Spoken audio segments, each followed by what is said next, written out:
Bonsoir, amis de l'horreur, et bienvenue dans Cinéma Interdit, votre émission qui s'attarde sur les films inconnus chez nous, interdits, bannis ou jamais distribués pour des raisons diverses et variées. Aujourd'hui, et j'ai l'impression que ça fait longtemps dans cette émission, retour dans mon pays de prédilection, cinématographiquement parlant, à savoir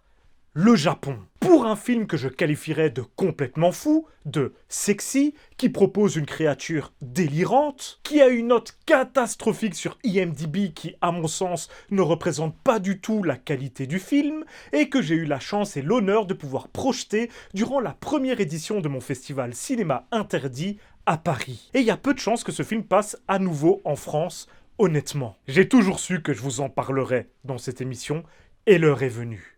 Donc, c'est parti pour Shiori no Inmu. Générique.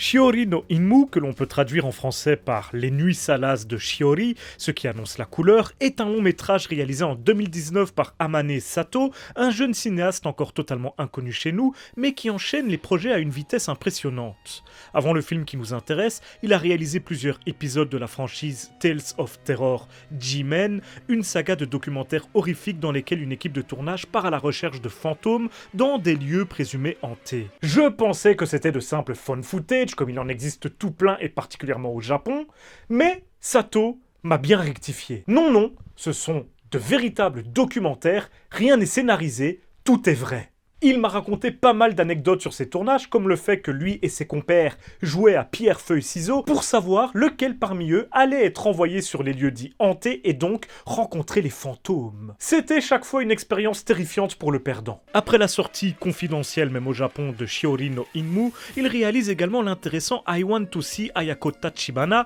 autre film d'horreur érotique produit par Okura Pictures, dont l'un des producteurs, Tominaga, est un ami. Dans le film, nous suivons Keisuke et Ayako Tachibana, qui sont un couple de youtubeurs. L'une des pires races, assurément. Ils font des vidéos toutes mignonnes et ont pas mal de succès, sauf que c'est Ayako qui fait tout le boulot, et qu'en plus Keisuke la trompe allègrement dès qu'elle a le dos tourné. Rassurez-vous, elle finira par être créditée comme elle le mérite et se venger des humiliations et dépravations infligées par Keisuke. C'est un film d'horreur érotique qui combine des éléments de la J-horror, car oui, il y a bien un fantôme dans le film, mais chut, et caractéristique du cinéma d'exploitation. Et en cela, ça le rapproche pas mal de Shiori no Inmu. Mais du coup, je vais vous expliquer de quoi notre film du jour parle. Nous suivons Shiori, notre héroïne, qui tente de reprendre sa vie en main après avoir vécu une rupture difficile, et se change les idées en travaillant en tant que serveuse pour une petite brasserie japonaise. Mais depuis quelque temps, elle fait des rêves étranges, durant lesquels un inconnu la rejoint dans son lit et lui donne le plaisir qui lui manque tant. Elle ne voit jamais son visage, mais ce doit être le prince charmant,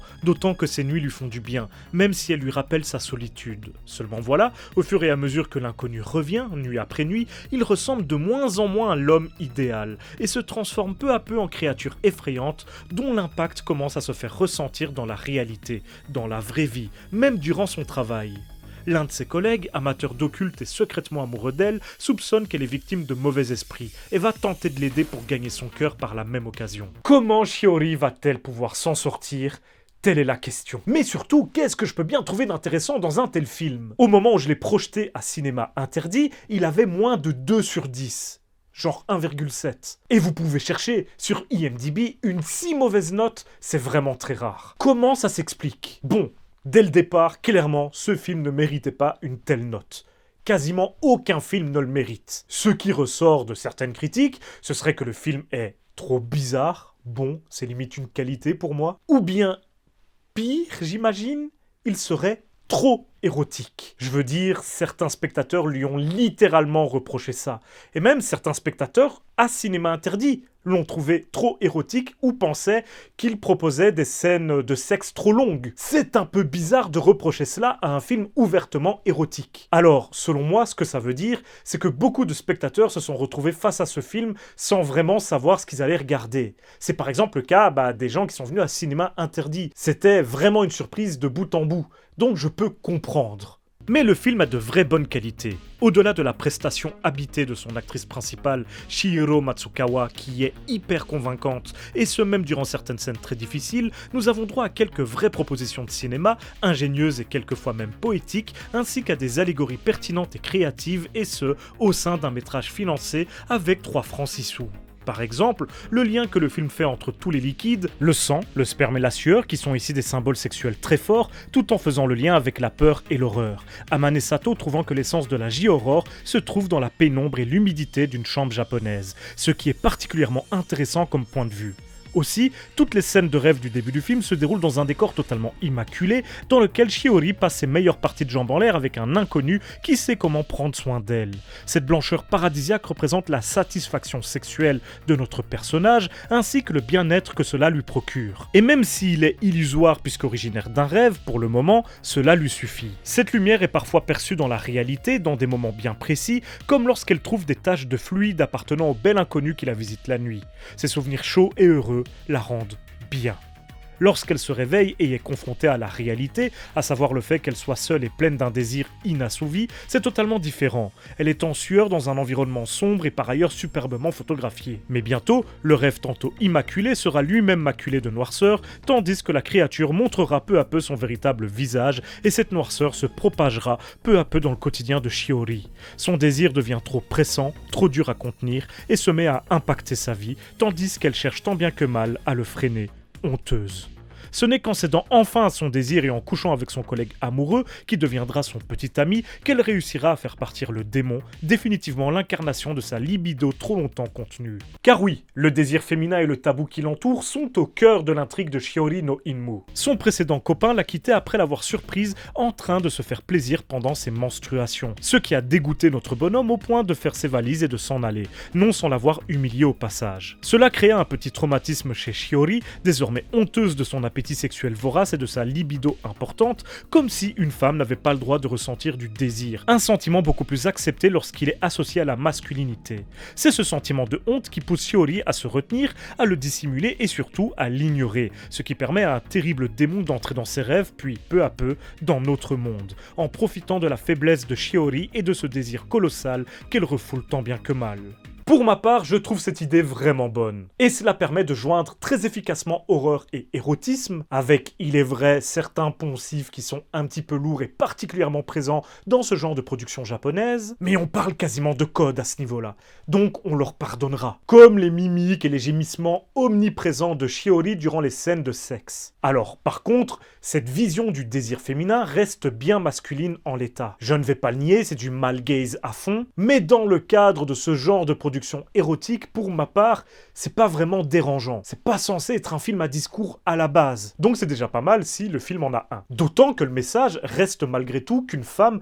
a le droit de ressentir un désir sexuel, qu'il n'y a aucune honte à ça. Et même aussi un peu que c'est aux hommes d'avoir honte de ne pas réussir à le combler, mais j'y reviendrai un peu plus tard. Pour le coup, cette vision masculine du désir féminin a aussi du bon, puisqu'elle nous donne ce qui est à coup sûr l'une des meilleures scènes du film. La possession sexuelle de Shiori alors qu'elle est en plein service durant le coup de feu de sa brasserie. Au beau milieu de l'établissement bondé, elle se met à gémir et à se contorsionner comme si elle était en plein acte sexuel, sous les regards médusés des clients et des spectateurs, car la scène est vraiment gênante et difficile à regarder, tout en étant drôle. C'est bien entendu l'effet voulu, et c'est assez magistral en termes de ton et d'ambiance. Notons qu'elle est en plus précédée par un petit saignement de nez de Shiori, petit symbole japonais de l'excitation. Et si vous vous demandez comment une telle idée a pu germer dans l'esprit de Amane Sato, eh bien, il m'en a parlé et il vous le dira bien mieux lui-même.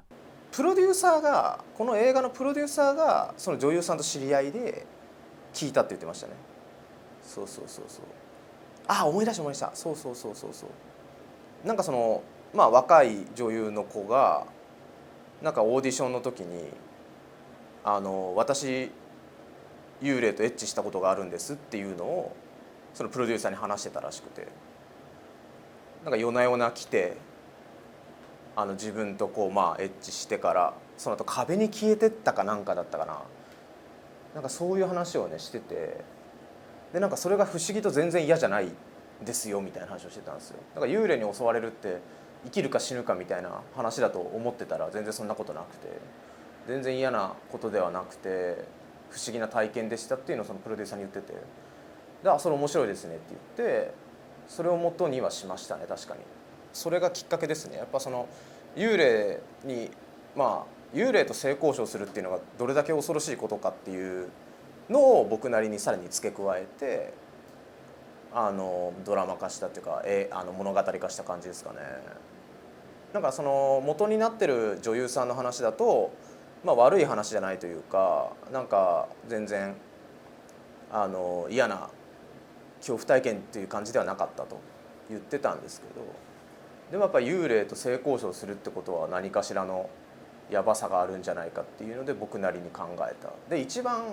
しおりの演分が一番やばいのはどっちかっていうとその本人の依存的な感覚っていうか、その性交渉幽霊に殺される殺されないじゃなくてその幽霊との性交渉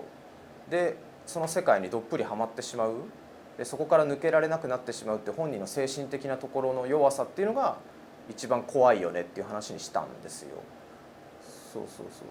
そこは僕アレンジしたところですね。Une actrice qui aurait régulièrement couché avec un fantôme et qui, en plus, aurait aimé ça. Si ça, ce n'est pas la preuve que les hommes n'arrivent pas à combler les femmes, bon, sauf moi, bien sûr.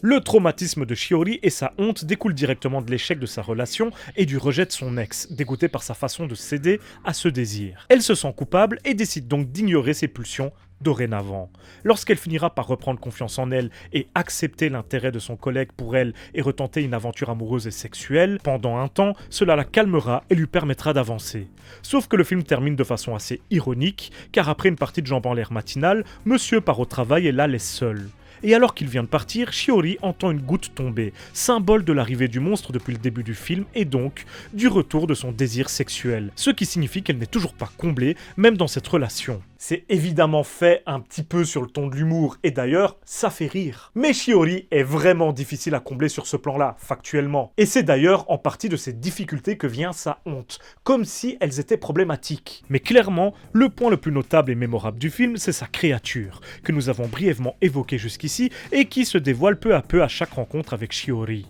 Le monstre a une silhouette vaguement humanoïde, semble recouvert d'une sorte d'huile noire poisseuse, et est doté d'un monstrueux sexe. Durant mon festival, lorsqu'il est apparu à l'écran, les spectateurs ont tous réagi, avec des rires ou des exclamations, et si Amane Sato avait été présent, aucun doute que cela lui aurait bien plu. D'ailleurs, il m'a expliqué le processus de création derrière ce monstre pour le moins atypique.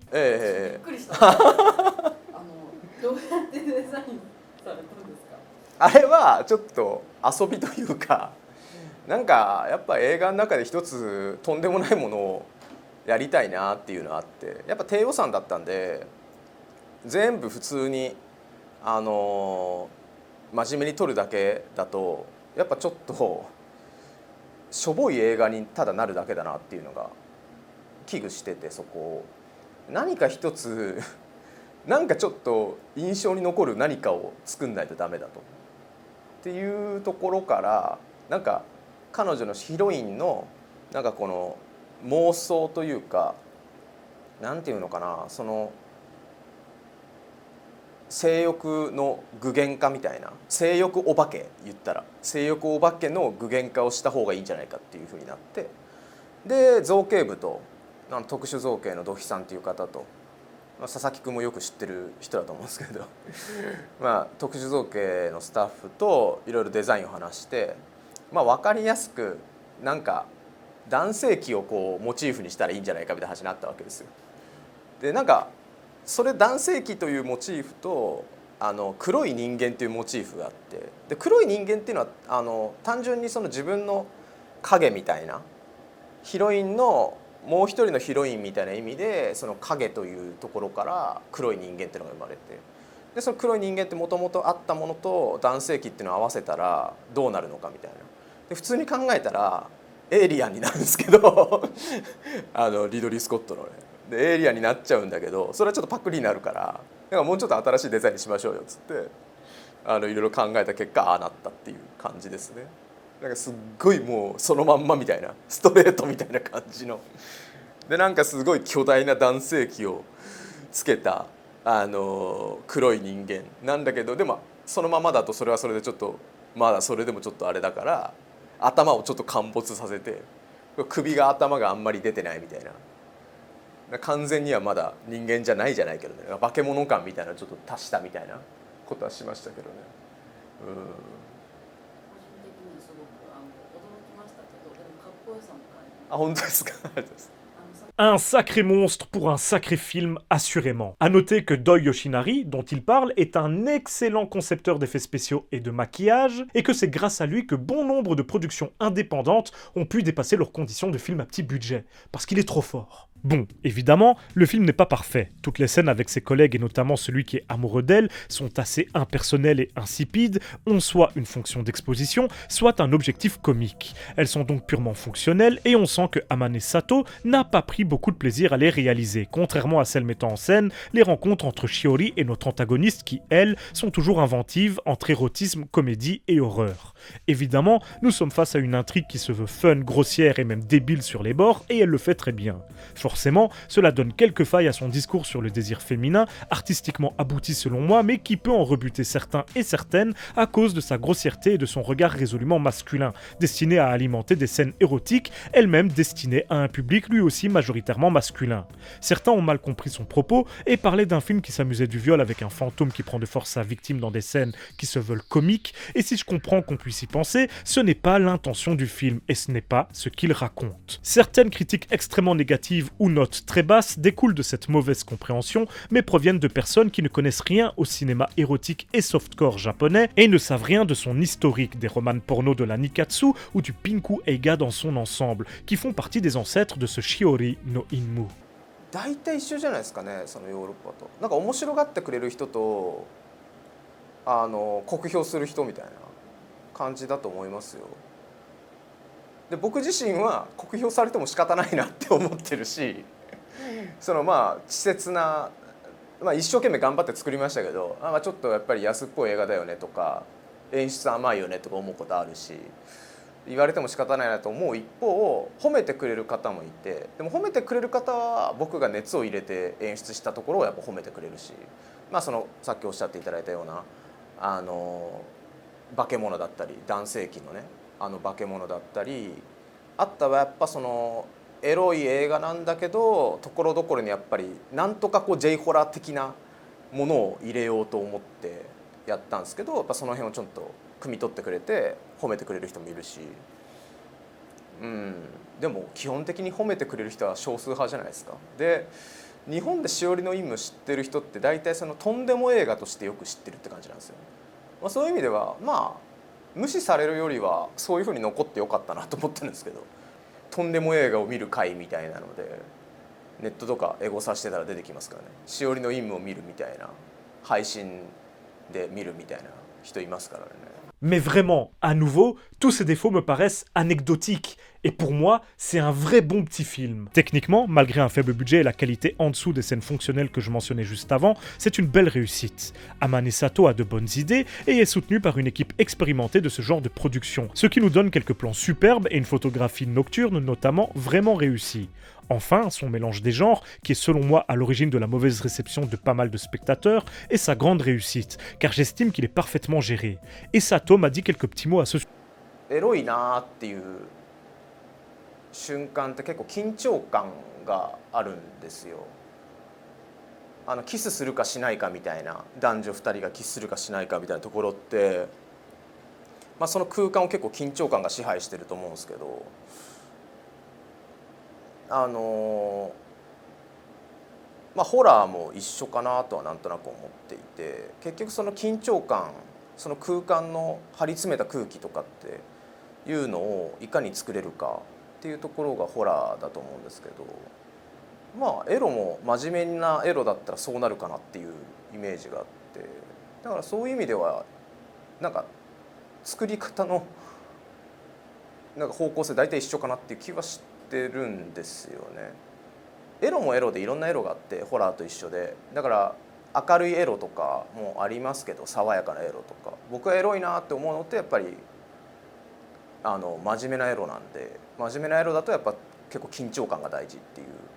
イメージがあって、そうなるとやり方は大体ホラーと一緒っていう感じですね、なんか。